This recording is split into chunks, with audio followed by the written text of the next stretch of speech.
নমস্কার, কেমন আছেন সবাই? আশা করি ভালো আছেন। সামনে যে হাতটা আছে এনার কেরিয়ার সংক্রান্ত বিষয় নিয়ে আলোচনা করব। আমি গোটা হাতটা দেখে নিয়েছি। এবার একে একে আমি বলবো এই হাতটায় চাকরির সুযোগ আছে এবং কেন আছে, তার কী কী ব্যাপার।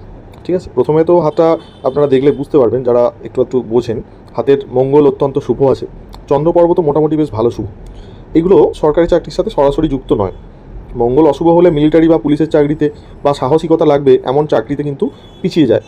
সেক্ষেত্রে মঙ্গল শুভ আছে, অর্থাৎ এই ধরনের চাকরি করতে পারবে। কিন্তু মেন সরকারি চাকরির ক্ষেত্রে যেগুলো দেখি আমরা, সেগুলো হচ্ছে বৃহস্পতি দেখি, শনি, তার সাথে হচ্ছে রবি, রাহু পর্বত কতটা অশুভ আছে দেখি, শুক্র পর্বত কতটা অশুভ আছে দেখি, সব মিলিয়ে দেখতে হয়। এবার এই হাতটা কিন্তু মোটামুটি আমি যেটা দেখতে পাচ্ছি, খুব কম বয়স থেকেই কিন্তু আর্থিক উন্নতি শুরু করবে।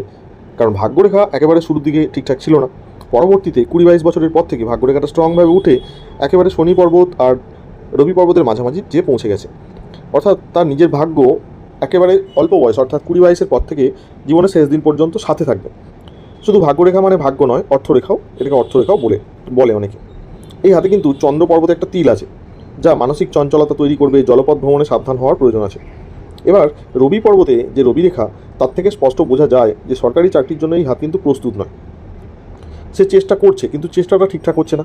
পরীক্ষার প্রস্তুতির জন্য যেভাবে পড়াশোনা করা দরকার বা যেভাবে তাকে তৈরি হতে হবে, আত্মত্যাগ করতে হবে বা তার প্রতিভার বিকাশ ঘটাতে হবে, সেইভাবে সে তৈরি নয়।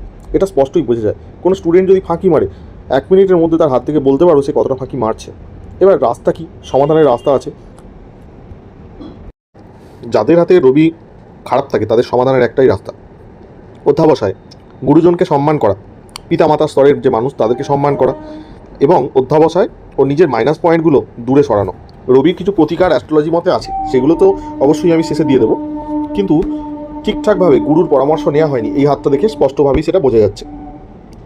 অনেকে দেখবেন ছোটোবেলা থেকে পড়াশোনা করে ভালো রেজাল্ট করে, তাদের হাতে কিন্তু রবি রেখা অত্যন্ত স্ট্রং হয়, ফোকাসড হয়। এখানে রবি রেখা কিন্তু ভেঙে গেছে, বিভিন্ন দিকে ছড়িয়ে গেছে, অর্থাৎ মনোনিবেশ বিভিন্ন দিকে হয়ে যায়। আমি বলবো, যদি চাকরির পরীক্ষার প্রিপারেশন তুমি নাও, তুমি ভালোভাবে মক এক্সাম দাও, তোমার মাইনাস পয়েন্টগুলো দূর করো, কোর বুক বেশি করে পড়ে একদম আন্ডারগ্রাউন্ড হয়ে পড়াশোনা শুরু করো। বুধ রেখাও ভালো আছে।